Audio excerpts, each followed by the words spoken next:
Buenos días a todos, bienvenidos a nuestra segunda temporada de Meca Talks, a nuestro tercer episodio. Hoy tenemos un invitado fabuloso también y en un momento más se los vamos a presentar.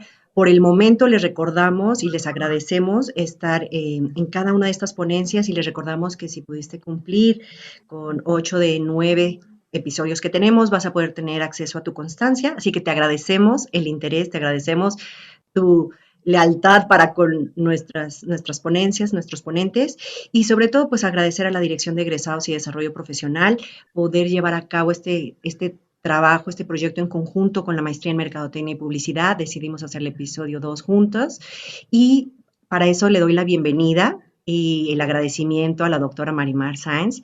Gracias, Marimar, por estar aquí colaborando siempre en conjunto, excelente disposición, y te doy la palabra para que tú puedas presentar a nuestro ponente. Adelante. Claro que sí.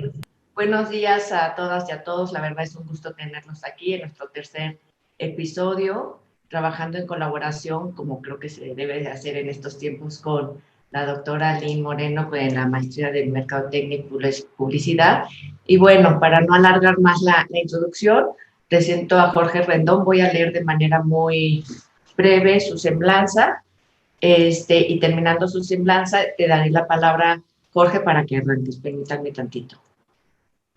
El maestro Jorge Rendón Riva, comunicólogo por la Universidad Iberoamericana, cuenta con un máster en comunicación social por la Universidad Complutense de Madrid, doctorando en comunicación y pensamiento estratégico en el CADEC. Ha colaborado como consultor y asesor de comunicación y relaciones públicas en el sector público y privado. Comenzó su carrera profesional en la Agencia de Relaciones Públicas CIMAT Consultores, donde llevó la comunicación institucional, organización y relaciones públicas de Bimbo, Universidad Veracruzana, ILC y la Universidad del Valle de México. Fue socio director del grupo TRZ Comunicación, un conglomerado de empresas especializadas en producción audiovisual, eventos y comunicación estratégica. Se desempeñó como director de Mátrica Comunicación Avanzada, Agencia de Relaciones Públicas y Comunicación, donde desarrolló estrategias de comunicación e imagen organizacional, así como planes de relaciones públicas. Fue productor asociado de la película mexicana Efectos Secundarios, coproducción con Warner Bros. Fue director de comunicación y prensa en el Festival Internacional del Cine de Guanajuato. Fue socio director de Entropía, Agencia de Comunicación Estratégica, Imagen, Relaciones Públicas y Social Media, donde manejó las relaciones públicas y estratégicas digitales y de comunicación interna para clientes como Telcel, Filarmonía, María Yunca, Sociedad de Autores, Compositores de México, así como múltiples festivales nacionales e internacionales. Ha participado como asesor digital en campañas políticas en México, donde ha realizado estrategias digitales y planes de imagen visual. En el área de entretenimiento, ha asesorado a artistas en México y España de distintos géneros en materia de branding personal, imagen gráfica, posicionamiento y estrategia de social media. Ha sido productor de espectáculos de música y danza en distintos foros en México y en España, como el Lunario en el Auditorio Nacional, el Teatro de la Ciudad, Voilà, entre otros. Fue nominado en las Lunas del Auditorio Nacional a la mejor espectáculo de danza con el show Flamenco al Natural con la bailadora María Juncal. En 2012, es director desde el 2012 de la Asociación Civil Cosmos Ciudadano, organización dedicada a la observación y análisis de fenómenos sociales en Internet y prevención de violencia en Internet. Como director de Cosmos Ciudadano, fue observador electoral del IFE, de la ONU, en las elecciones presidenciales del 2012, así como las elecciones estatales posteriores, en donde desarrolló herramientas de comunicación en materia de observación electoral. Fue asesor de Cinepark, de Cinépolis, de la producción Convivir más la prevención del bullying, del ciberbullying, así como asesor de la Secretaría de Educación Pública en temas de ciberbullying. Desarrolló y dirigió el Foro Internacional de Violencia Internet, un espacio para generar conciencia digital en México. Ha participado en foros nacionales e internacionales como ponente en temas relacionados con Internet y el social media. Fue locutor y productor de programas de radio Radio Ibero, Dixo, Radio Asir, Radio Centro y el Instituto Mexicano de la Radio. Fue conductor de programas de televisión por Internet y radio en un espacio de análisis de Internet y el mundo digital, y creador y productor del canal de televisión Internet Dixo TV. Con una experiencia de 15 años en el ámbito docente, impartido clases de licenciatura, maestría en el Centro de Estudios de Ciencias de la Comunicación, la Universidad Montolinia de Pedregal y el TEC de México, así como la Universidad Iberoamericana. No sé si le sigo, Jorge, o falta un poquito más. Yo creo que con eso nos podemos dar una idea de la gran experiencia que tienes en este medio. Ya la verdad es que no quiero alargarlo más y yo creo que vamos a entrar en carnita, que es lo interesante, que es escucharte. Bienvenido, Jorge, y adelante. Muchísimas gracias, Marimar. Muchísimas gracias, Aline. Yo creo que nada más lo último que estoy haciendo es, bueno, vivo en Inglaterra, llevo 5 años viviendo en Inglaterra, actualmente estoy aquí y trabajo también en cosas relacionadas con branding. Estoy como socio de una empresa de comunicación y comunicación digital que se llama Lata de Ideas. Bueno, más adelante les contaré, tenemos un podcast que hacemos y entrevistamos mexicanos en el extranjero. Entonces, es parte de la actividad. Les agradezco mucho que me hayan invitado a hablar y a reflexionar un poco acerca de estos temas. Justo cuando estaba pensando en esta plática, cuando hablábamos de medios digitales, redes sociales, quién controla a quién, pues definitivamente no pude dejar de pensar que hay dos perspectivas desde el marketing, desde las cuales se pueden analizar las cosas.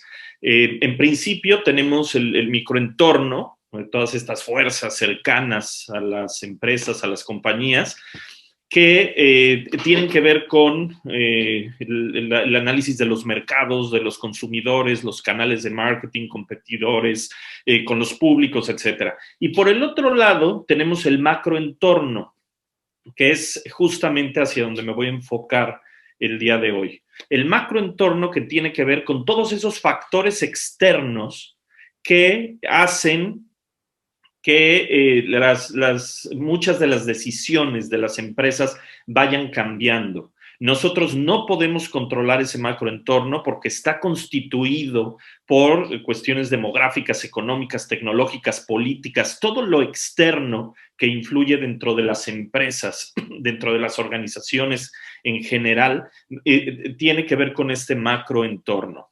Y esto es muy importante para el marketing, para analizar justamente en dónde nos estamos moviendo actualmente. A mí me gustaría empezar y quisiera empezar con esta reflexión. Estamos actualmente viviendo por la pandemia en un momento, en una fase de puente. Nosotros estamos viviendo este momento en el que estamos justamente, estamos en este momento en donde es un puente que nos lleva de lo que teníamos antes, de toda la perspectiva, todo lo que habíamos desarrollado en todos los aspectos, en todos los niveles antes, y estamos cruzando hacia algo que no sabemos qué es. Y creo que esto es muy importante. De pronto empezamos a ver que se vislumbran algunas perspectivas y se vislumbran probablemente algunas perspectivas más claras que otras. Y todo esto depende del país en donde estemos, depende de la situación política, de la situación económica. A veces nos toca cruzar un puente que está un poco destartalado, como ese puente colgante que vemos a la izquierda. Probablemente vemos otros puentes en donde la perspectiva no nos queda tan clara. No sabemos si vamos a cruzar y llegar a donde estábamos o vamos a ver una realidad totalmente diferente. Y ese momento en el que estamos, el momento del puente, ¿no? Por ahí hay alguna imagen incluso en donde no hay puente. Y hay otros puentes que están mucho más estructurados. Y esto lo vemos dependiendo como les comentaba, del país, de la situación, del contexto económico en el que estemos, el contexto político.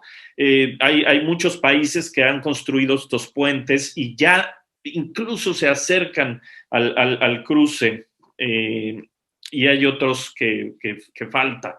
Que nos falta un poco. Entonces, bajo esta reflexión, estamos en este camino en donde han cambiado definitivamente las cosas.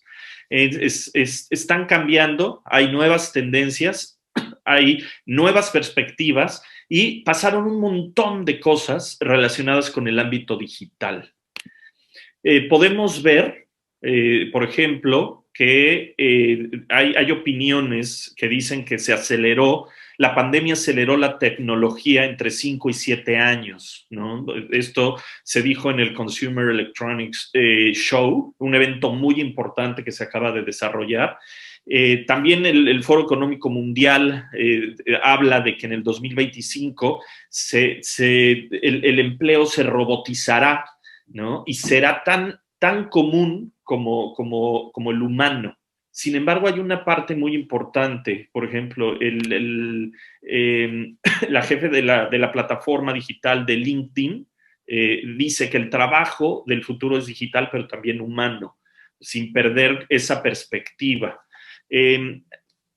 Evidentemente, en el momento en el que planteamos que la perspectiva laboral será un poco más digital, un poco más tecnologizada, esto pues puede producir algunos efectos como la pérdida de empleo, pero también hay cuestiones positivas, porque es, por un lado, pérdida de empleo, pero por el otro lado se sustituirán algunos de los trabajos por algunas actividades que tienen ese componente digital.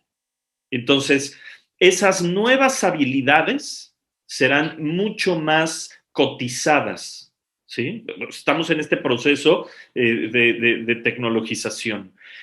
También un informe del Foro Económico Mundial estima que para el 2025 habrá una pérdida, fíjense, de 85 millones de empleos, pero se habrán generado 97 millones. Y esto se va a dividir entre esta parte, entre máquinas, humanos, algoritmos. El 84% de los empleadores, también son datos que son importantes y son alentadores sobre todo, el 84% de los empleadores dicen que tienen la intención de retomar los procesos del trabajo, bueno, con un 44% de forma remota, ¿sí? Pero muchos de ellos están como en la idea o como en la intención de digitalizar todos estos trabajos. Entonces, estamos viendo que se están analizando, se están valorando muchas de estas cosas. Esto lo tenemos dentro de la perspectiva de este macro entorno. Ahora, ¿qué pasó? ¿Qué ha pasado con la vida online? ¿Qué ha pasado la vida online en la pandemia? El Financiero, a través de Bloomberg, saca esta encuesta y pregunta que qué tanto se ha aumentado nuestra participación a través de Internet, Zoom o redes sociales en algunas de estas actividades muy concretas. Reuniones de trabajo, clases, conferencias, fiestas o reuniones sociales e incluso alguna cuestión religiosa.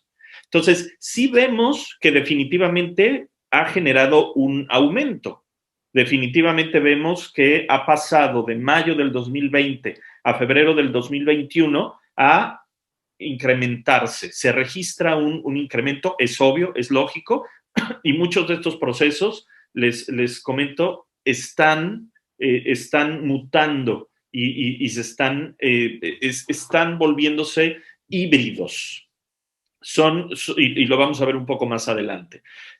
Hay una hibridación, ¿no? Entre algunas de las actividades en la parte offline y en la parte online. Ahora, otro de los puntos importantes que hay que mencionar dentro de este macroentorno es qué es lo que está pasando con las redes sociales. Y seguramente muchos de ustedes ya lo saben, ya lo conocen, pero a lo mejor no teníamos esta perspectiva tan amplia.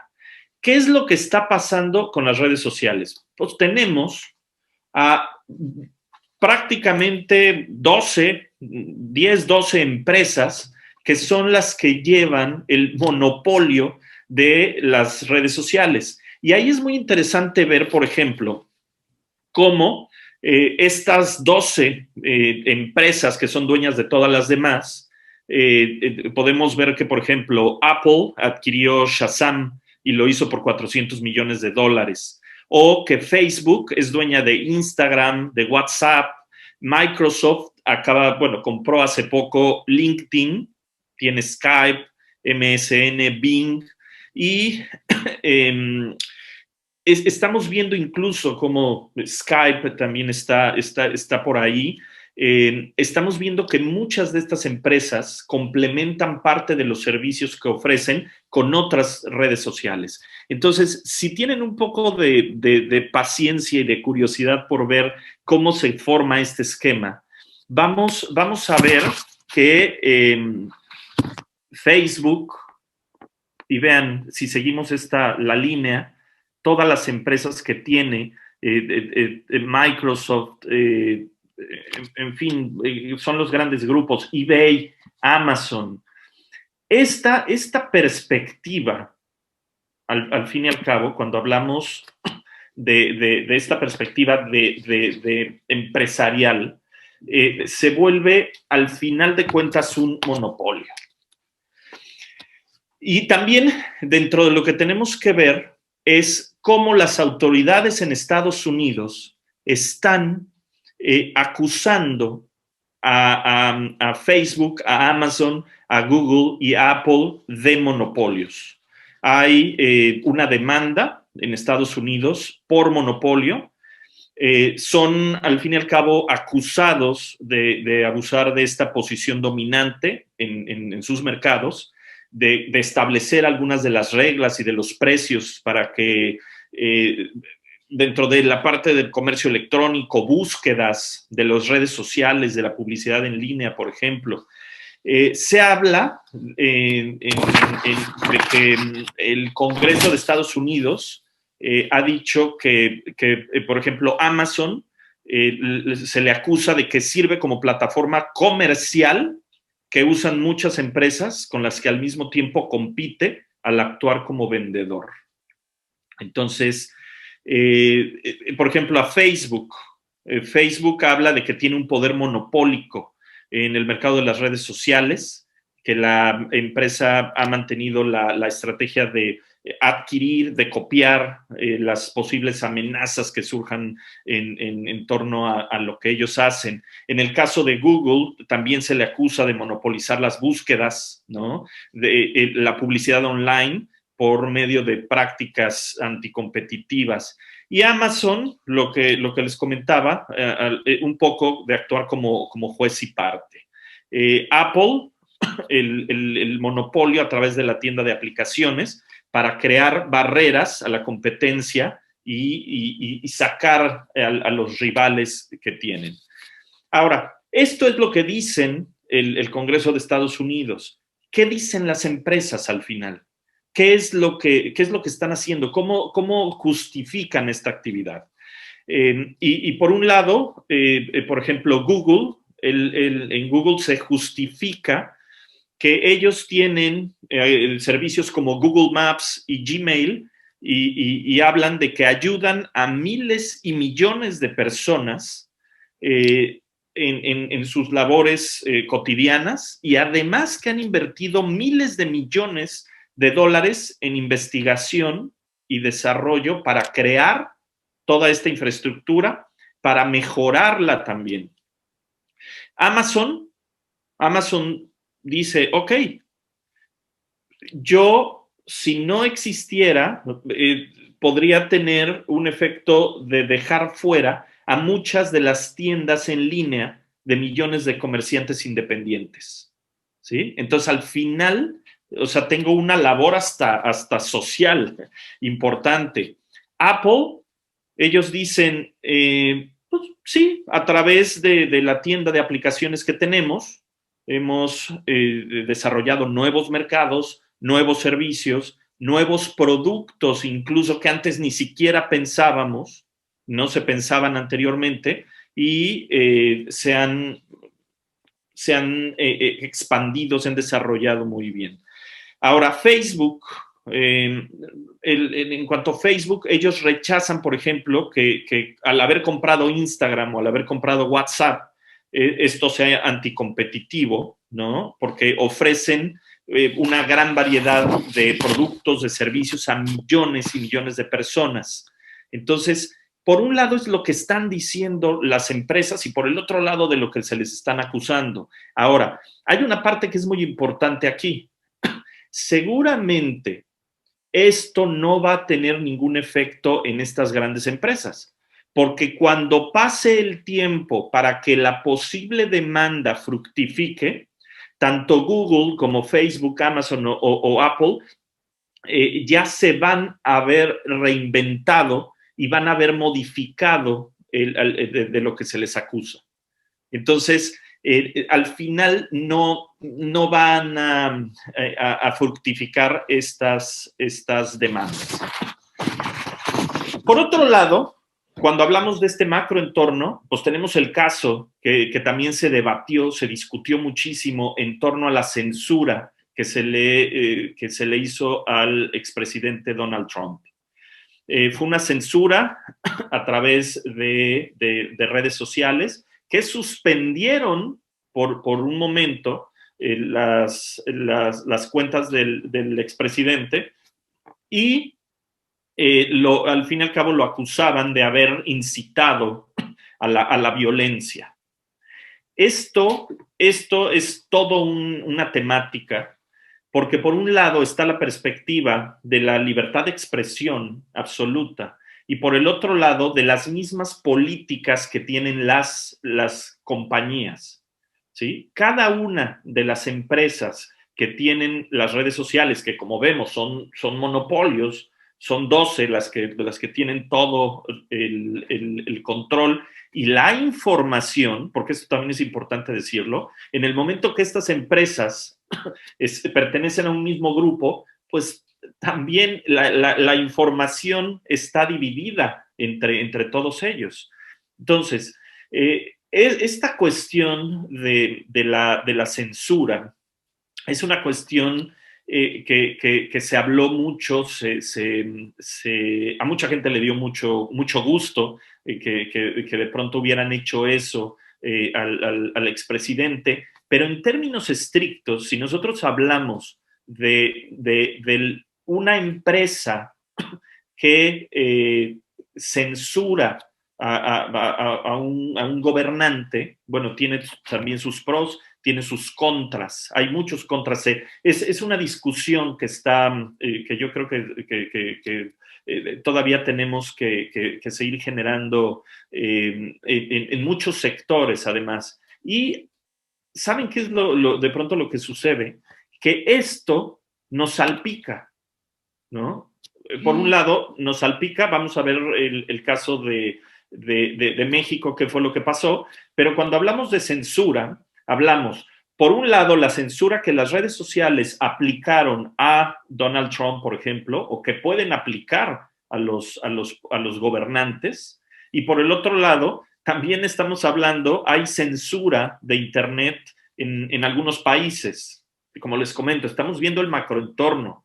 Hay países que están censurados para utilizar Internet y, por ejemplo, Omán o Singapur o Sudán, ellos censuran para imponer valores sociales y tradicionales. Pero hay otros que censuran para mantener estabilidad económica, como Jordania, Libia, Turkmenistán.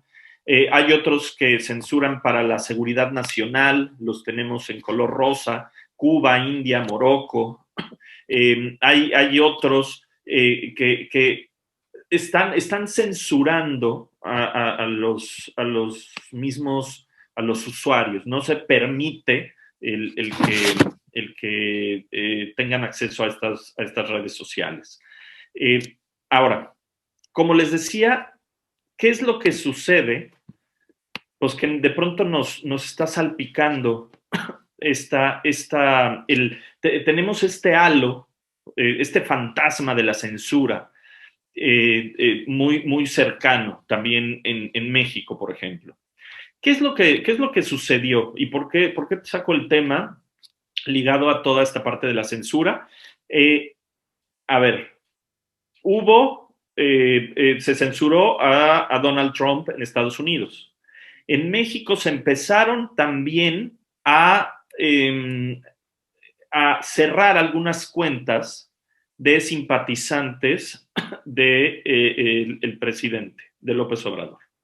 ¿Sí? Entonces, hubo alguna declaración por parte del presidente en donde incluso decía que alguno de los directores de Twitter había estado relacionado con otro partido político.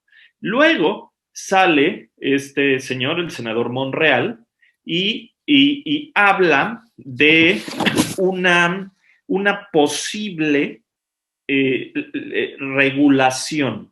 Y estamos hablando de una regulación a Facebook y a Twitter, ¿sí? Al final es una regulación del IFT en donde para poder operar en México, tanto Facebook como Twitter, se tiene que pedir autorización a esta institución. Y el Estado es el último que tiene la palabra para decidir qué cuentas o mensajes tienen que ser suspendidos. ¿Sí? Entonces, nosotros estamos hablando de que también es un camino. Ellos obviamente dicen que no es censura, el presidente salió a decir que no es censura, que al contrario, es abierto absolutamente la libertad de expresión, pero con este tipo de manifestaciones creo que también deben de estar sometidas a la consideración, al análisis de especialistas en este tema, en muchos sectores. Se habla muchísimo de la regulación de las redes sociales. Yo les comento, en el caso de mi doctorado, yo investigué acerca de mi investigación va acerca de la violencia en Internet. Entonces, hay muchísima violencia en Internet y de pronto hay muchos sectores que piden la regulación, ¿sí? La regulación sin caer de pronto en la censura. ¿Cómo podemos hacer esto? ¿Es posible o no es posible? Por eso el concepto de autorregulación era uno de los conceptos más importantes dentro de todo esto. ¿Sí? El concepto de autorregulación, que los mismos usuarios sean los que entren a discutir muchos de estos aspectos y se vayan regulando. ¿Sí? Creo, y aquí hay muchos puntos de vista y tendríamos que someterlo un poco a discusión, ver pros, contras, un poco el debate acerca de este tipo de cosas, porque también estamos hablando que, por ejemplo, cuando se cometen acciones violentas, a veces se incurren en delitos, son delitos, entonces ¿se debe de regular? No se debe de regular. Sin embargo, no voy a entrar más en esto, solamente volvemos a lo mismo. Dentro de ese macroentorno de Internet, de las redes sociales, vemos estas cosas que acaban de suceder, además, están sucediendo. Por otro lado, otra de las cosas que hemos visto es esto. Seguramente ustedes lo vieron o seguramente ustedes se asustaron un poco en términos de las políticas de privacidad de WhatsApp, que no aplicaban en Europa, por ejemplo, pero las políticas de privacidad que iba a aplicar WhatsApp, se hablaba de que se iban a compartir información con redes, con Facebook, por ejemplo, que al fin y al cabo son parte del mismo grupo. WhatsApp emite un comunicado en donde dice que no se preocupen, que esta política de privacidad no va a aplicar, les da un poco de miedo y lo alargan un poco. Y sobre todo porque tienen razón, hay una justificación a todo esto y parte de la justificación es el resultado. Vean lo que sucedió. O sea, al final hubo un éxodo masivo de usuarios hacia cuentas como Telegram y Signal.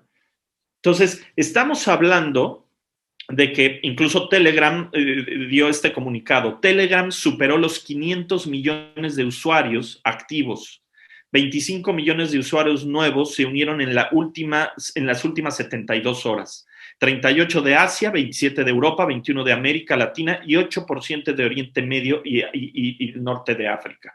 Vean nada más las gráficas, vean nada más cómo funcionó esto, vean cómo este éxodo masivo de usuarios que estaban preocupados porque iban a ser afectados por estas políticas de privacidad, se fueron a otras redes sociales. Y seguramente lo vieron, seguramente lo vivieron ustedes, seguramente son parte de esas personas que se fueron a redes como Telegram, por ejemplo, ¿no?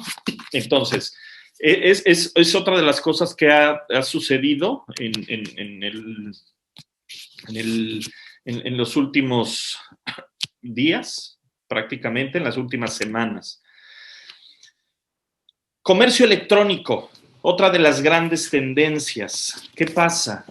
La pandemia nos ha hecho que el comercio electrónico crezca, que el comercio electrónico se potencie, haya nuevas formas, nuevos caminos para el comercio electrónico. Muchos, de hecho, han pasado obviamente porque la necesidad, las circunstancias se lo han requerido, el pasar de la venta tradicional al comercio electrónico. Vamos viendo que Amazon tiene un tráfico estimado de 2.500 millones de visitantes mensuales. Vean eBay, tráfico estimado de 940 millones de visitantes mensuales. Y no es gratuito que veamos un Amazon y a un dueño de Amazon como uno de los hombres más ricos del mundo. Porque, claro, el comercio electrónico ha ido creciendo. Ahora, el comercio electrónico ha ido creciendo, pero no es igual en todos lados. Y eso lo tenemos que ver. El comercio electrónico en Inglaterra está en los primeros lugares, pero no es así en muchos países como México, por ejemplo, en donde el comercio electrónico también tiene otras barreras. No únicamente es el componente tecnológico, sino tiene el componente social, ¿sí? La desconfianza de pronto que tenemos en la compra de productos. Yo he estado hablando y preguntando muchísimo incluso a muchos de mis alumnos y generaciones jóvenes qué es lo que pasa con el comercio electrónico. Muchos no confían en los envíos, en recibir algo. Muchos no confían en el proceso de la operación en sí. ¿Sí? De que te pueden clonar la tarjeta, lo difícil que es, ¿saben? O sea, hay una desconfianza. No es así en Inglaterra, por ejemplo, o en otros países en donde el comercio electrónico está en apogeo. En Inglaterra, todos los días vemos en las casas que hay camionetas que reparten tanto comida como productos de Amazon. Incluso hay gente que pide el súper por Amazon. Ahora, fíjense, ¿cuál es la principal razón por que las personas compran online? ¿No? Uno, lo pueden hacer a cualquier hora del día y lo pueden hacer desde su casa. Y como estamos todos encerrados, entonces es mucho más fácil el hacerlo desde casa. Tenemos el 95 Perdón, estoy viendo también muchos mensajes que, bueno, no me da tiempo de leerlos, pero un poco más adelante los vamos a ir viendo y abriremos un poco el diálogo, si les parece. Entonces, tenemos que el 93.5% de los usuarios de Internet en todo el mundo han comprado productos online. Y aproximadamente, y fíjense el dato, el 60% de las personas en el mundo tienen acceso a Internet y al menos 9 de cada 10 han realizado compras en línea. Entonces, datos importantes. Algunos de los datos de los millennials, por ejemplo, 59% de los millennials irán primero a Amazon cuando compren en línea, ¿no? Entonces, obviamente lo convierte al gigante minorista y uno de los mayores empresas en este sector, bueno, líder básicamente. Las tiendas online con presencia en las redes sociales tienen un promedio de 32% más de ventas que las que no tienen. Entonces, acá nos estamos dando cuenta hacia dónde van los tiros, ¿eh? Y al final que haremos una pequeña reflexión en tanto a esto. El 74% de los consumidores confían en sus redes sociales para tomar decisiones de compra. ¡Wow! 74% confían en las redes sociales, porque al fin y al cabo sí seguimos un poco en la dinámica en donde los sitios web son importantes y las redes para generar, para concentrar toda la información, y las redes sociales nos ayudan a llevar tráfico. Sí, todavía funciona de esa manera. El 53% de los propietarios de teléfonos inteligentes y tablets compran en aplicaciones específicas a una empresa. Es decir, eBay o Amazon han desarrollado sistemas para que se pueda comprar a través de los teléfonos y la experiencia sea sensacional, para que sea una gran experiencia de compra. Y fíjense, o sea, cositas que podrían ser tonterías, pero si cuando se lleva a cabo el proceso de registro, bueno, de comercio electrónico, los usuarios se encuentran con un aviso de que necesitan abrir una cuenta para poder comprar, el 28% de las personas abandonan el carrito de compra inmediatamente, ¿sí? Entonces, vean nada más, seguimos analizando el macroentorno. Por supuesto, estamos viendo que las redes sociales que son líderes en el mercado, indiscutiblemente sigue siendo Facebook por la cantidad de millones de personas que están en esto. Facebook, tenemos YouTube, es otra de las redes en segundo lugar, WhatsApp. Por eso estaba en los primeros lugares y por eso fue uno de los terrores en el momento que se empezó a ir todo mundo a otras redes sociales. Estamos hablando de redes, por ejemplo, TikTok también tiene muchos usuarios. Han crecido a raíz de la pandemia también, obviamente, por estar en casa.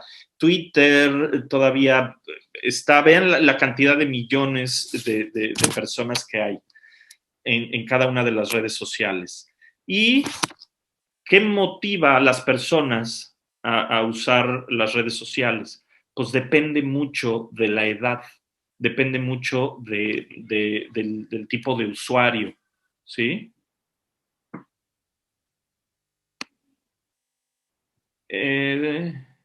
Estoy leyendo lo que me ponen rápidamente, pero bueno. Vean, sobre todo el encontrar diversión, el encontrar entretenimiento. Esto es uno de los principales motivadores que usa la gente. También el hacer networking con otras personas, ¿no? El gastar tu tiempo libre, buscar algunos productos para comprar. Vean cómo va, cómo va los intereses, ¿no? Encontrar algo divertido. Sobre todo se hablaba de que en Internet y las redes sociales el consumo de entretenimiento era algo muy importante.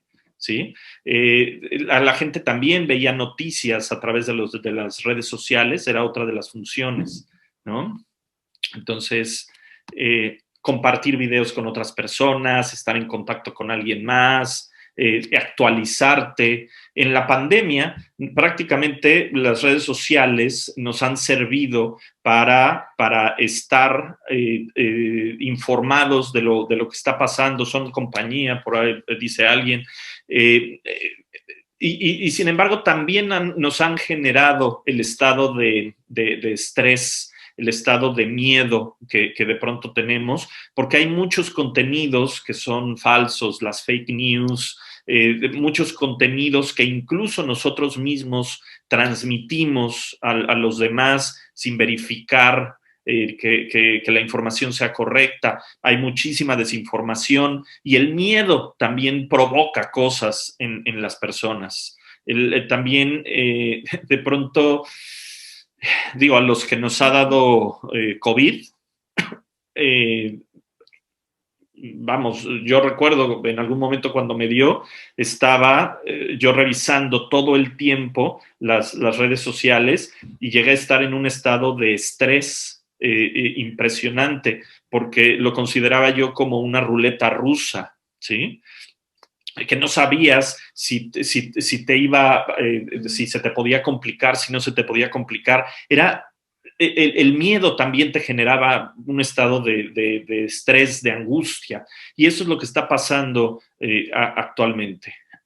Sí, por ahí dicen, sí, alguien que el COVID nos va a dar a todos, es inevitable. Bueno, vienen las vacunas, que también es algo de pronto alentador, pero también depende de las estrategias de vacunación del país, de la política, ¿sabes? Ese es un poco el problema. Ahora, después de que vemos esta información, fíjense,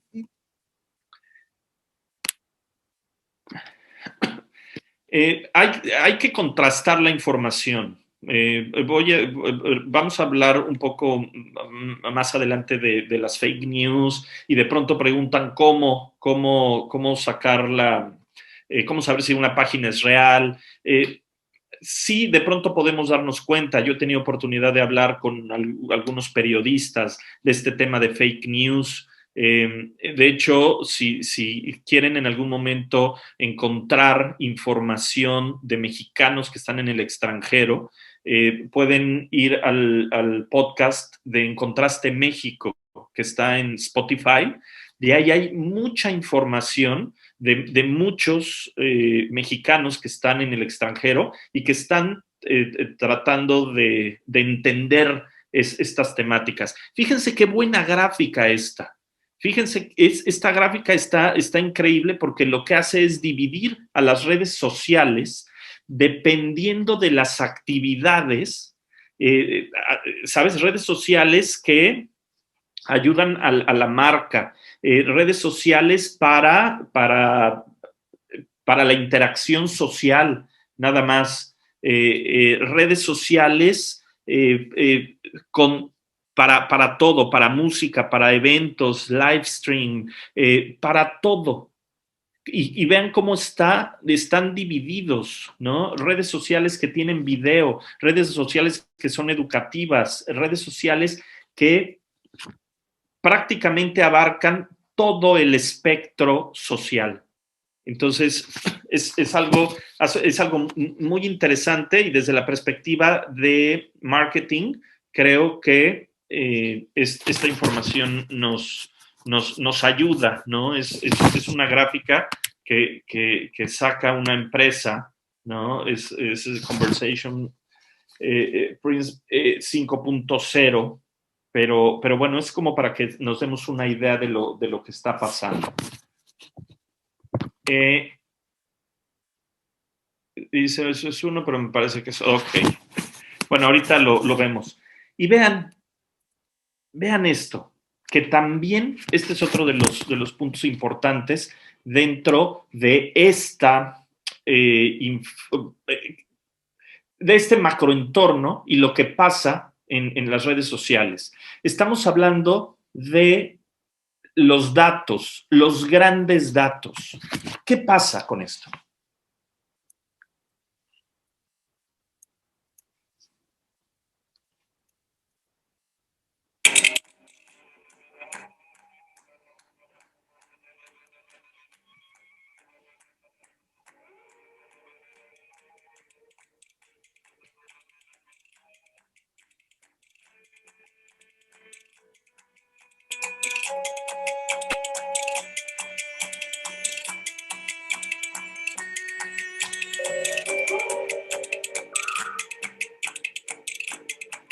Hasta el 2003, en la historia de la humanidad, se habían generado 5 exabytes de información a lo largo de toda la historia.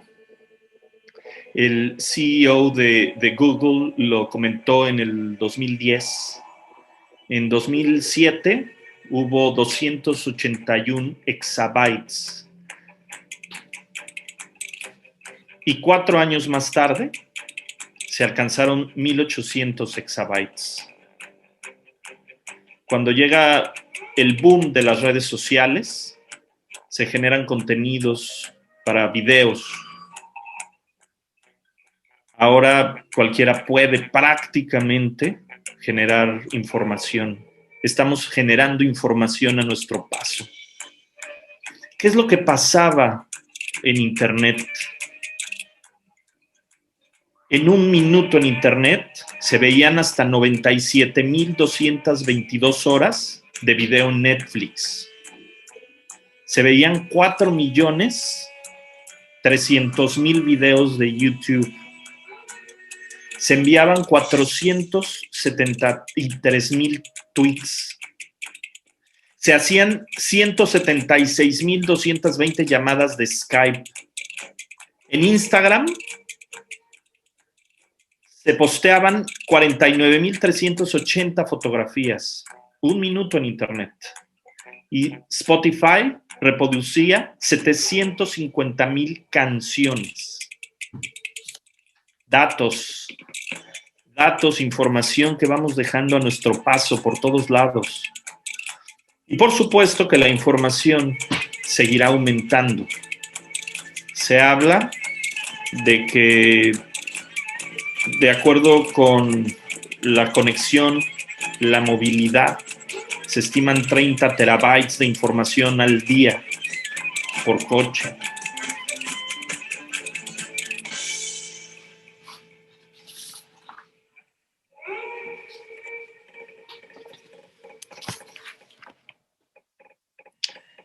Datos, Big Data, los grandes datos, la información que está en las redes sociales, en Internet. ¿Qué compañías son las que tienen al final más información sobre ti?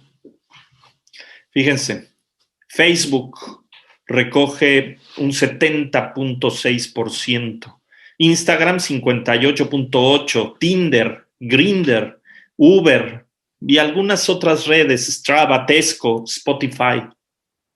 Fíjense cómo las compañías, las grandes compañías de Internet, que son monopólicas, comparten, tienen información sobre nosotros. Y ahora, una vez que tenemos el entendido de que las redes sociales, de que en Internet hay mucha información sobre nosotros, ahí justo es cuando empezamos con el debate de quién controla a quién tiene el control. Realmente toda esta información que está en Internet, que generamos, parte de esa información la generamos nosotros y parte de esa información la generan otras personas. Vamos a ver. Estamos hablando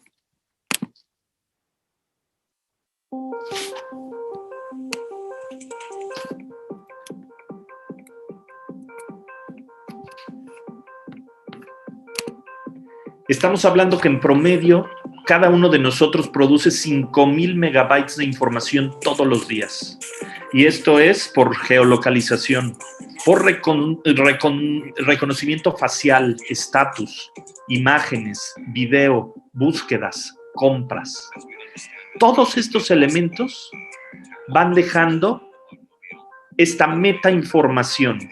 Incluso las fotografías que compartimos tienen metainformación. Es información que no se ve, pero es información que está cifrada. Es información que sí puede ser obtenida por Internet. Por un lado, nosotros dejamos esa información, pero por el otro lado, esta gran información también lo producen los demás. ¿Quiénes? Nuestros seguidores. Nuestros seguidores también dejan información de nosotros. Cada vez que alguien nos postea, ¿sí? Cada vez que alguien nos taguea, están aportando información de nosotros, amigos y amigos de los amigos. También estamos hablando de los buscadores. En los grandes buscadores, en los buscadores hay mucha información. Se habla, hace poco me preguntaron acerca de mi opinión relacionada con el derecho al olvido. El derecho al olvido, otro de los temas complicados, otro de los grandes temas a discusión. ¿Qué pasa si no estás de acuerdo con lo que está publicado en los buscadores, en Google? ¿Es posible que lo borren o no es posible que lo borren?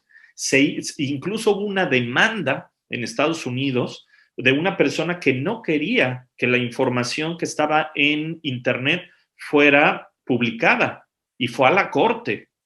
Pero ¿qué es lo que pasa con este tipo de cosas?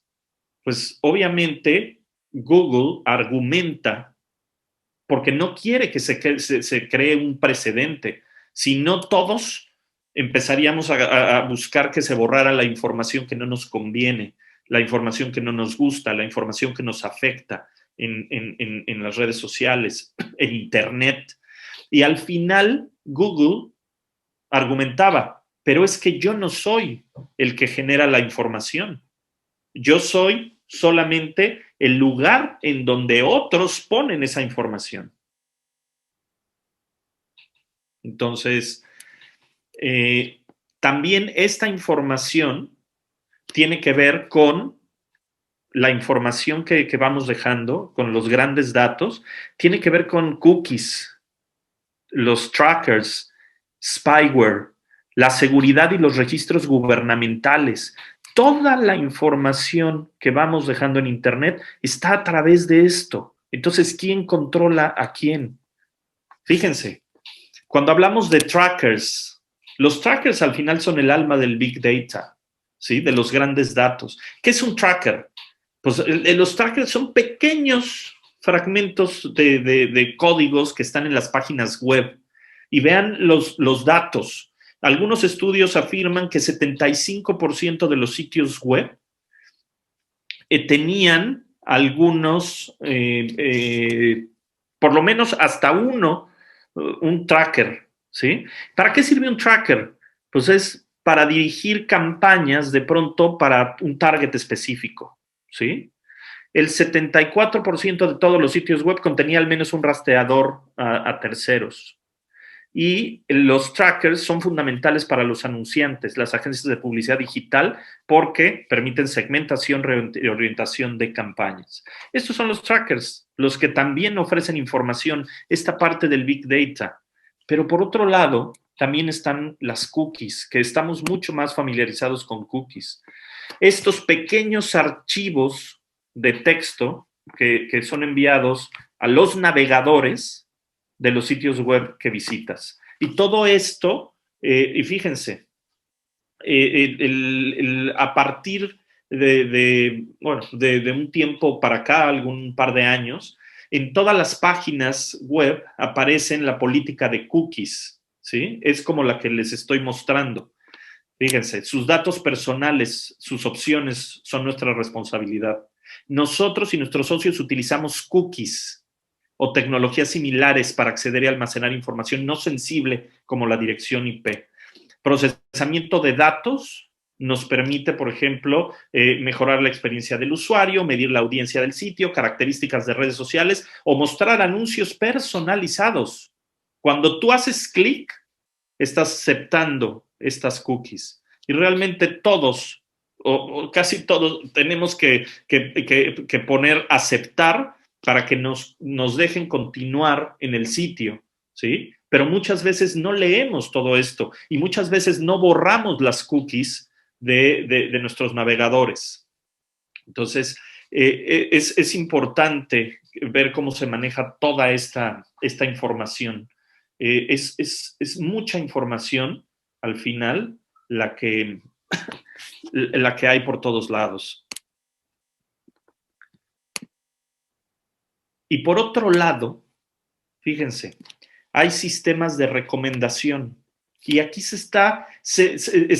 estamos caminando hacia lo que nos está pasando, ¿sí? Estamos hablando de que justamente para optimizar las experiencias de los usuarios, nos están personalizando las búsquedas, nos están recomendando opciones que son opciones que tienen que ver con nosotros, con nuestros intereses, ¿sí? Opciones que tienen que ver con lo que nos gusta, con lo que nos hace sentir bien.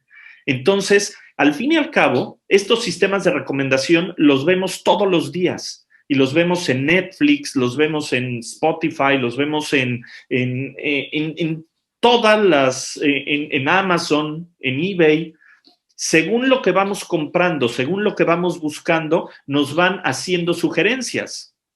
Claro, ¿son eficaces? Por supuesto que son eficaces, porque asocian estos elementos de nuestros perfiles de consumo, como el historial de compras, selección de contenidos o incluso esta parte de actividades para recomendarnos cosas, ¿sí? Incluso no está tan mal, porque de pronto encontramos productos, encontramos servicios que nos gustan, que nos ajustan, ¿sí? Que van de acuerdo a lo que nosotros queremos. Entonces, vamos, mal no está, ¿sí? Pero, ¿qué es lo que pasa con esto? ¿Qué es lo que pasa con toda esta información que hay en Internet de nosotros? ¿Qué pasa de pronto con este monopolio que hay de las redes sociales? ¿Qué pasa? De pronto les voy a poner un ejemplo. ¿Cómo hace Instagram las recomendaciones? ¿En qué basa Instagram las recomendaciones que ustedes reciben? No crean, o sea, hay algoritmos de recomendaciones. En las mismas páginas hay algoritmos que nos dicen, que le van indicando al sistema qué es lo que nos gusta, qué intereses tenemos. Y vean, por ejemplo, en Instagram. Las recomendaciones las hace Instagram con base en tus impresiones, es decir, con tus gustos, con tus likes, con tus comentarios. Las temáticas de interés respecto a lo que tú buscas, ¿sí? Te dan recomendaciones, te hacen sugerencias con base en lo que tú ya buscaste. Lo que buscas dentro y fuera de la plataforma también. Estamos hablando, cada vez que escribes algo en la barra de búsqueda, los algoritmos buscan inmediatamente, recopilan toda la información para saber esas cosas que te interesan. Obviamente los hashtags, porque un hashtag te ayuda a segmentar el tema de interés. Entonces, cada vez que pones un hashtag, obviamente es algo relacionado con un tema de interés. Los seguidores y los seguidos, tu agenda de contactos, ¿no? Amigos y contactos en otras redes. Y también, por ejemplo, si estamos hablando que Instagram también pertenece a este gran gigante de Facebook y de WhatsApp, entonces los contactos que tengas en WhatsApp y de Facebook también se harán sugerencias de perfiles para seguir en Instagram siempre y cuando tengas cuenta ahí. Y hay aspectos también que Instagram toma en cuenta y no necesariamente tienen que ver con tus intereses. Seguidores Por ejemplo, algunas de las cosas es personas que te buscaron, pero no te siguieron. También puede haber ese tipo de recomendaciones. Por eso de pronto, tanto en Facebook como en Instagram, nos damos cuenta de que hay personas que no hemos contactado, que no son nuestros amigos, pero nos lo sugieren, ¿sí? Estos algoritmos. Y estos algoritmos a los que estamos expuestos todo el tiempo. Y fíjense que hay un autor, es un autor que se llama Eli Pariser, que habla del filter bubble, ¿sí? De la burbuja, del filtro burbuja. Y esto es realmente una reflexión en torno a lo que les acabo de mencionar. O sea, si hay demasiada información por todos lados, y si el algoritmo de las redes sociales nos está dando los contenidos que nosotros queremos, entonces está creando un microcosmos a medida, ¿sí? Estamos hablando que en nuestras redes sociales vamos a tener información, vamos a tener sugerencias con base en lo que nosotros hemos buscado, en lo que nosotros nos gusta, en lo que nosotros nos interesa. Entonces, de pronto, se forma una burbuja alrededor de todos nosotros y estamos muy a gustos ahí. Estamos muy a gusto y de pronto a mí me llama la atención y me acuerdo de un comentario que hizo Mark Zuckerberg que dijo, saber que una ardilla muere en tu jardín puede ser más relevante para tus intereses que saber que gente muere en África, ¿sí? Estamos hablando de que las comunidades se segmentan por intereses y entonces la segmentación y los algoritmos están haciendo que vivamos en esta burbuja que incluso es una burbuja que es burbuja ideológica, porque no únicamente tiene que ver con los productos o con los servicios que nos gustan y que nos van a proponer, sino también tiene que ver con cuestiones ideológicas, con las cuestiones de consumo cultural que tenemos. Entonces, ¿qué es lo que pasa? Que no tienes tampoco contexto, ¿sí? El contexto y esta parte global de Internet se da, pero se reduce muchísimo a lo que tú quieres, a lo que tú tienes, a los intereses. Estás formando una experiencia digital, te están dando una experiencia digital basada en lo que tú quieres. Yo lo acabo de hablar esto con un amigo y él me decía, pero a mí está perfecto porque yo cada vez que me meto a mis redes sociales me proponen música y yo amo la música y es lo que quiero. Pues eso se construye de esa manera. Estás hablando de que es una esfera adaptada a ti precisamente. Y está bien. Hay muchas personas que están haciendo búsquedas en Internet y los resultados no van a ser iguales. Y lo mismo en las redes sociales. Los resultados que te aparecen no van a ser iguales. Y yo les digo, en TikTok, por ejemplo, en TikTok, lo que te aparece a ti va a ser diferente a lo que me aparece a mí. Y estoy hablando de una red social por hablar de una red social. Entonces, a mí me llamó mucho la atención porque yo en TikTok en algún momento vi un video de un animal que se comía otro animal, ¿sí? Que no soy partidario de ese tipo de contenidos. Y ahora resulta que todos, bueno, no todos, pero un porcentaje importante de los videos que me llegan en TikTok son de animales comiendo animales. Y digo, madre, ¿cómo? ¿Y ahora cómo hago para librarme de eso, no? Porque no es lo que yo quiera ver. O sea, eso no es lo que yo quiero ver. Entonces, estas burbujas ideológicas, estas burbujas, hay un libro que tiene este señor, Eli Pariser, que es de Filter Bubble. Si les interesa, léanlo, lo pueden encontrar en Amazon. Y en el segundo que sale el video saltas y te sugiere algo parecido, sí. Y bueno, ¿qué es lo que está pasando? ¿Qué es lo que va a pasar? estamos hablando de que Cisco, de fabricante de equipo de redes, habla de que el número de usuarios pasará de 3.300 millones actuales a 4.600 millones en 4 años. Fíjense, esto representaría más de la mitad de la población mundial según la previsión de la ONU, ¿sí? Para el 2000, de 7.800 millones para el 2021.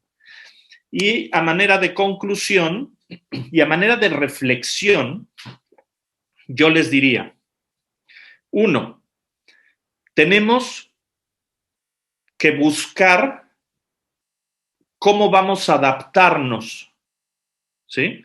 ¿Cómo vamos a adaptarnos a lo que viene, ¿sí? Empresarialmente, en materia de marketing, ¿cómo nos vamos a adaptar? Viene una parte muy importante, las tendencias. Hay que ver en la parte de innovación tecnológica, qué podemos hacer.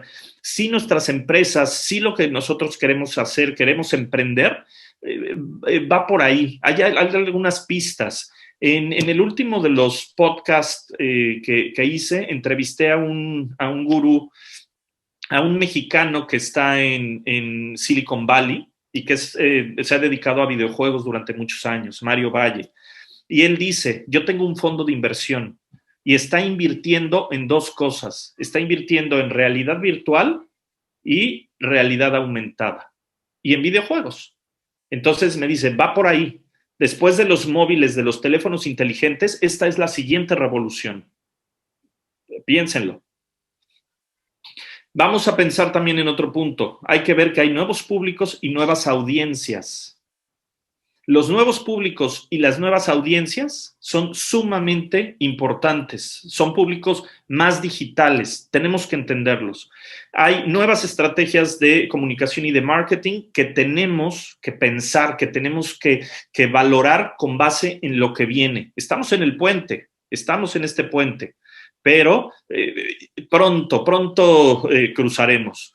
Vamos a ver muchos esquemas híbridos. Seguramente el futuro es híbrido, ¿no? Esta parte online y esta parte offline. Debemos de ser visionarios en búsqueda de esas oportunidades que nos abre el futuro.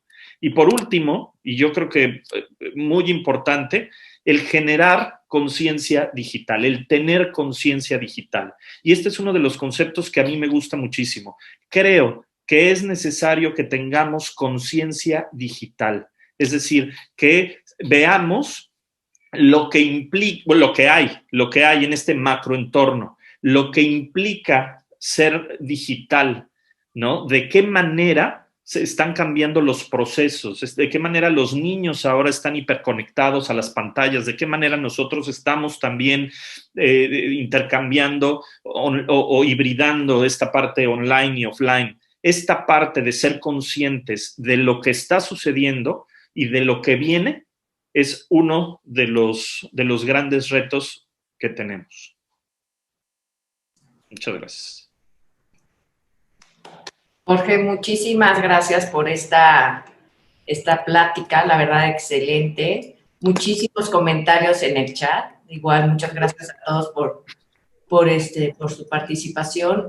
No sé si nos dé tiempo de responder algunas o si de manera, no sé, 5 o 6 personas que quieran levantar la mano y que quieran hacerte una pregunta.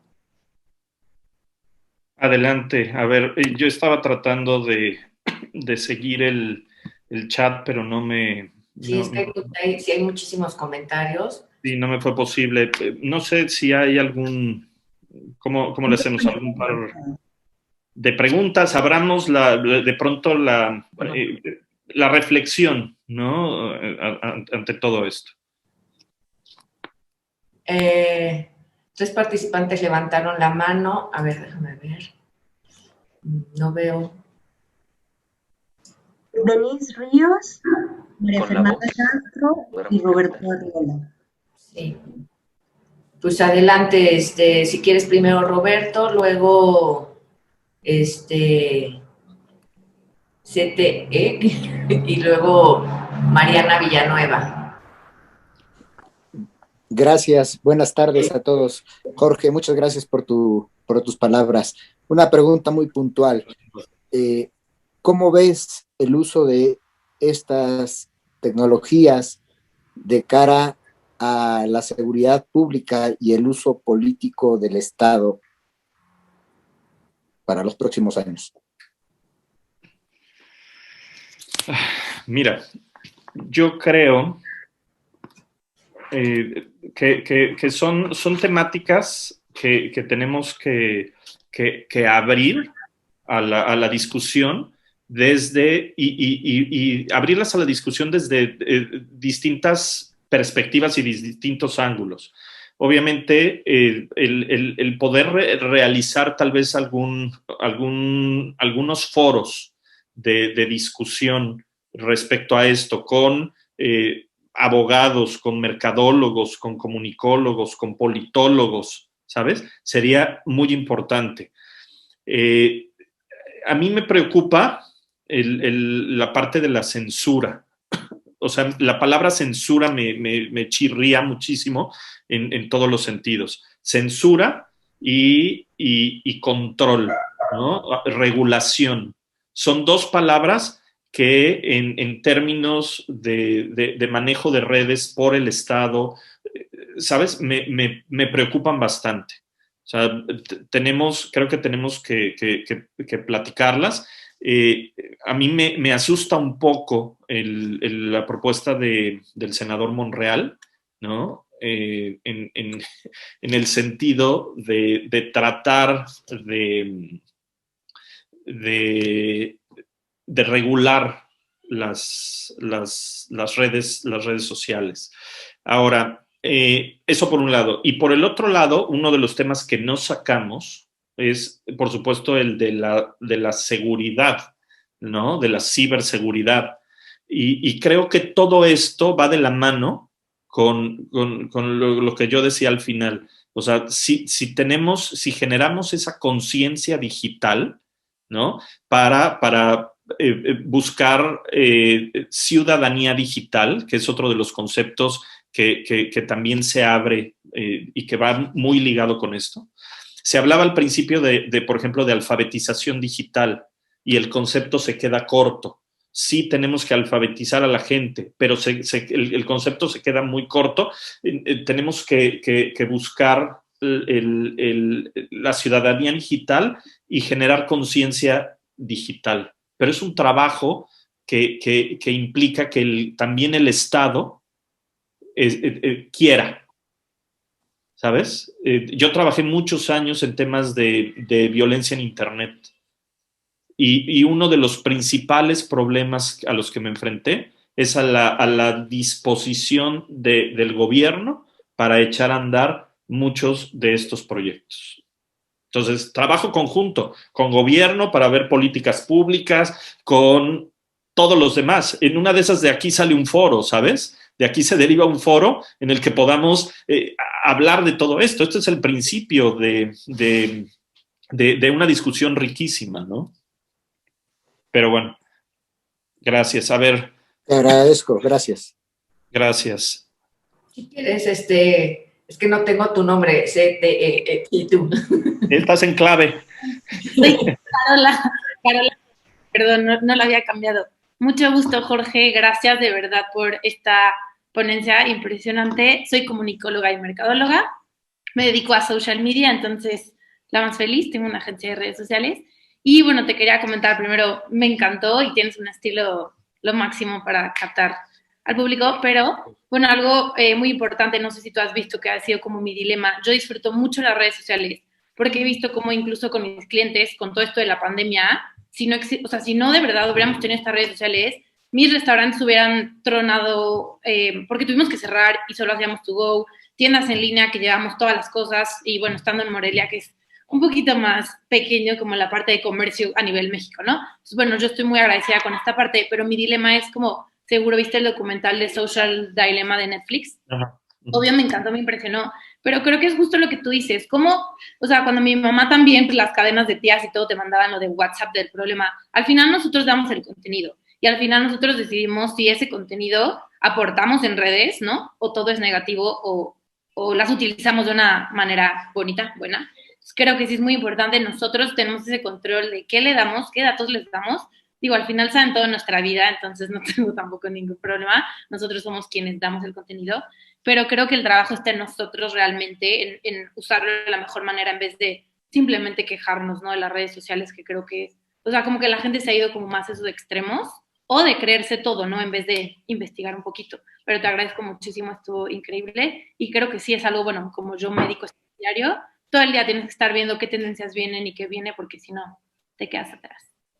Sí, ya hay muchísimas tendencias, ¿no? Yo les mencionaba nada más la parte de realidad aumentada y realidad virtual, porque lo recalcó muchísimo Mario Valle, ¿no? Entonces, por ahí incluso él tiene un fondo de inversión que los que estén interesados, yo les digo, al final del podcast, Mario deja su número telefónico sí, mira, por ahí lo conocen, Mario es lo máximo. Deja su número telefónico por si alguien se quiere comunicar con él en temas él es mentor de startups, por ejemplo, ¿no?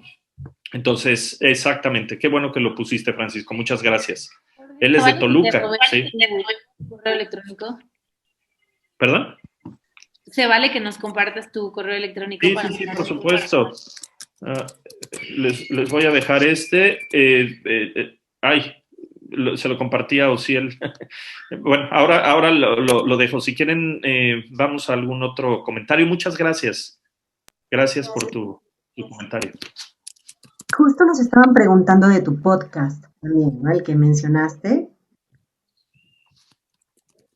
Miren, se llama En Contraste México. Acá está, En Contraste México, y lo pueden oír en Spotify.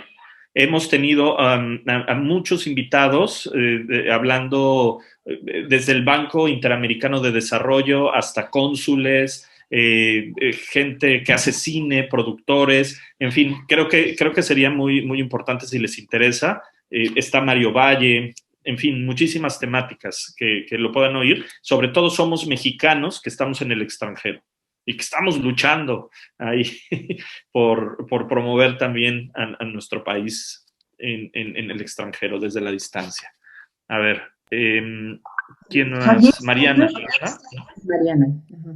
Mariana Villa y Javier Hola. Salas.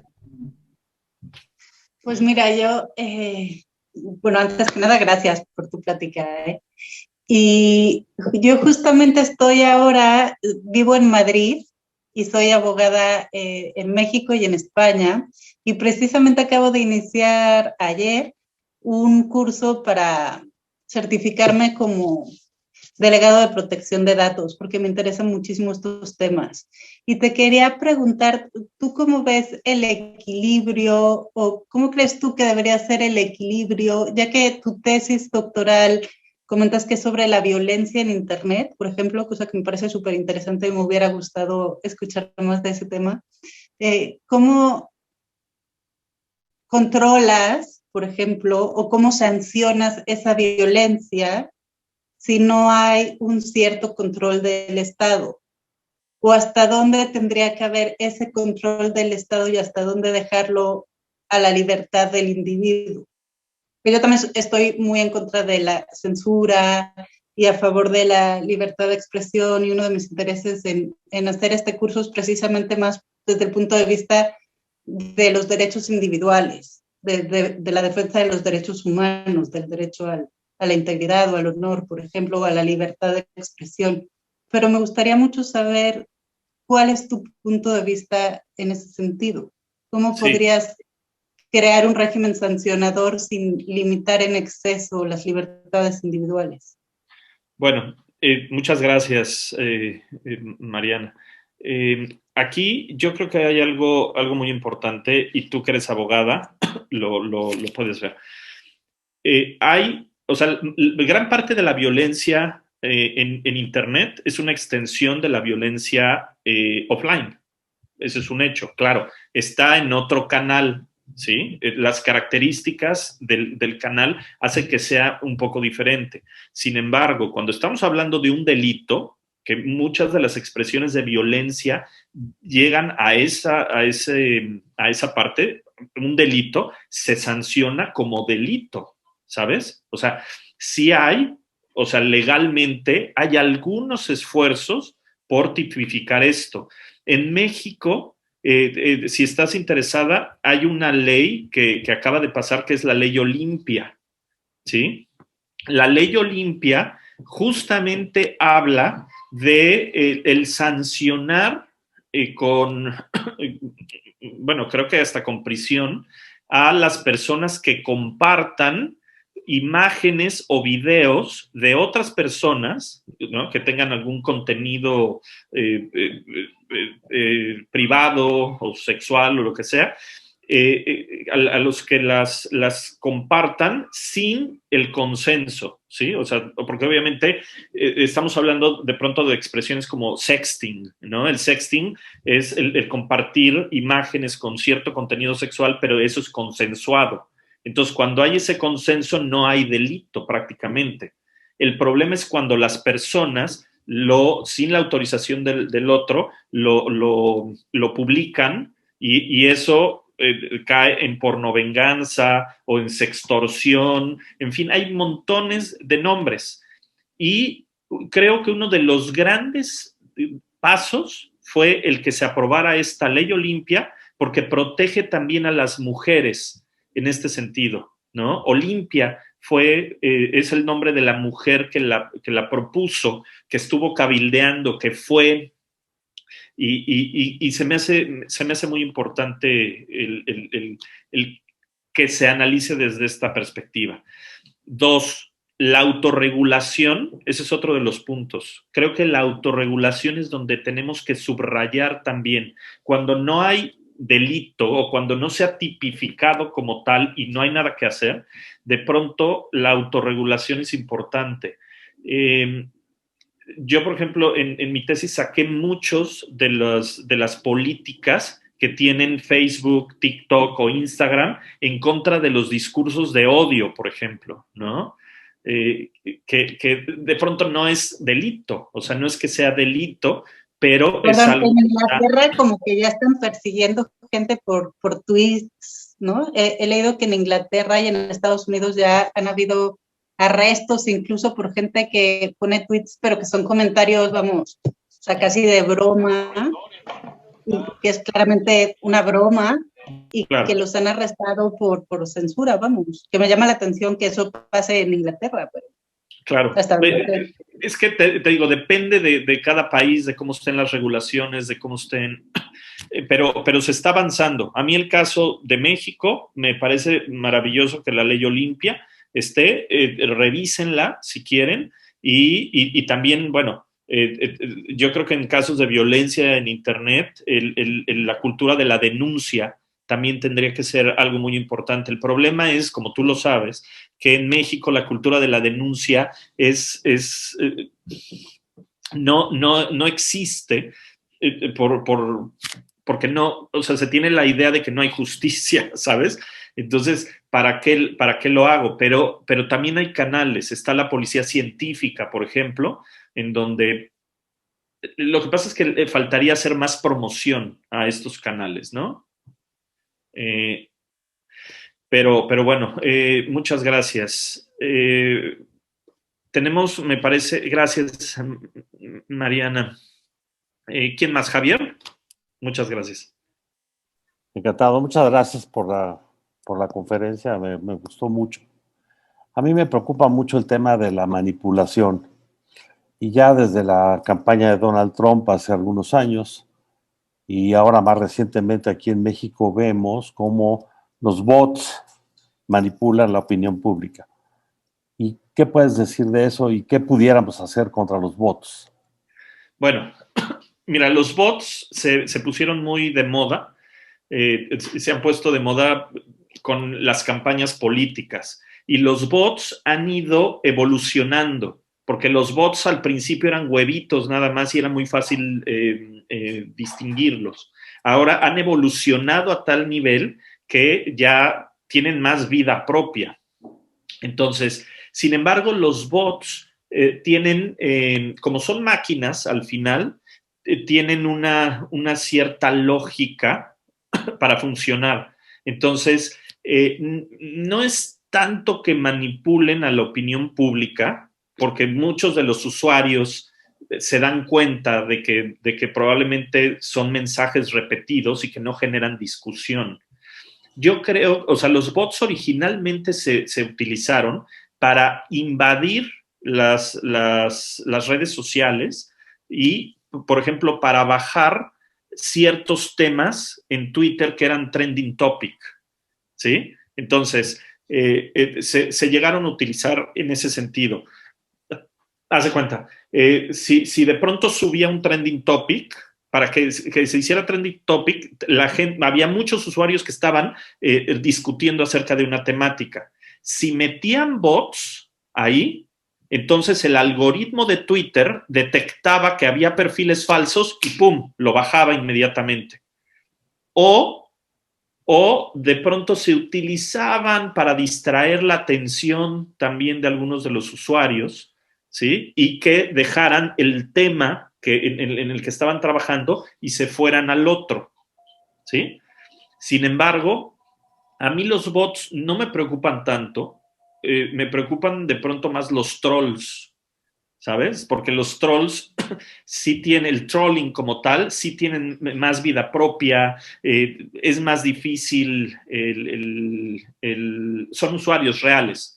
Los otros es más fácil de detectarlo porque te digo, los puedes localizar, los puedes encontrar con mensajes repetitivos. Y además son usuarios que no tienen de pronto tanta fuerza, tanta vida, ¿sí? Sin embargo, lo están usando a la fecha. Sí, claro, claro. El gobierno de México los usa. Claro. Y si tú los usaras en su contra, a ti te sancionan por haberlos usado. Sí. O sea sí. que hay mucha disparidad. Sí. De hecho, bueno, evidentemente, por ejemplo, la primera campaña que tuvo una estrategia organizada de redes sociales y que hubo estos bots y tal, fueron las del 2012. Así es. ¿no? Y ahí prácticamente había muchísima información. Pero yo te voy a decir una cosa. Sinceramente, Peña los usó, por supuesto, y los usaron mucha gente. Yo creo que también lo que pasó en el 2012 es que no hubo tanta influencia de las redes sociales en la decisión del voto. Pero sí en el 18, sí. En el 18, sí. En el 2012, no. En el 2012 no hubo tanto. No fue significativo, representativo. Ahí sí te lo puedo decir porque yo estuve haciendo análisis de todo eso todo el tiempo. Pero estás hablando de ya hace casi 10 años. En cambio, en el 18, que solo hace 3 años, sí hubo, y a la fecha, hay un uso indiscriminado del gobierno de los bots, bueno, de los trolls. Sí, y de hecho hay granjas, más allá de los bots, porque te digo, los bots... Y dinero para pagar todo eso. Claro, o sea, de pronto hay granjas de usuarios que están tuiteando y esos son de pronto perfiles mucho más reales, ¿no? Pero bueno, por eso te digo, los bots sí, pero no me preocupan tanto.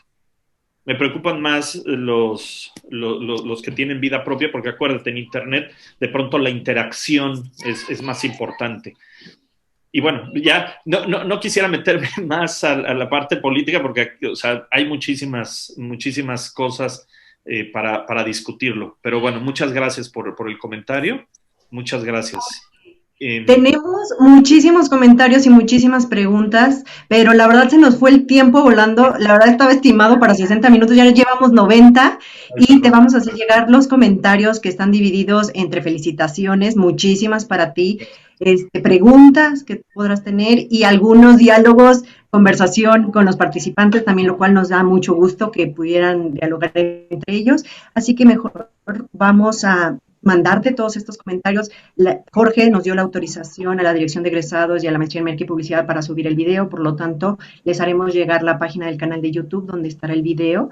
Y pues voy a dar la palabra a la doctora Marimar para que te podamos leer tu constancia de agradecimiento. Muchísimas gracias.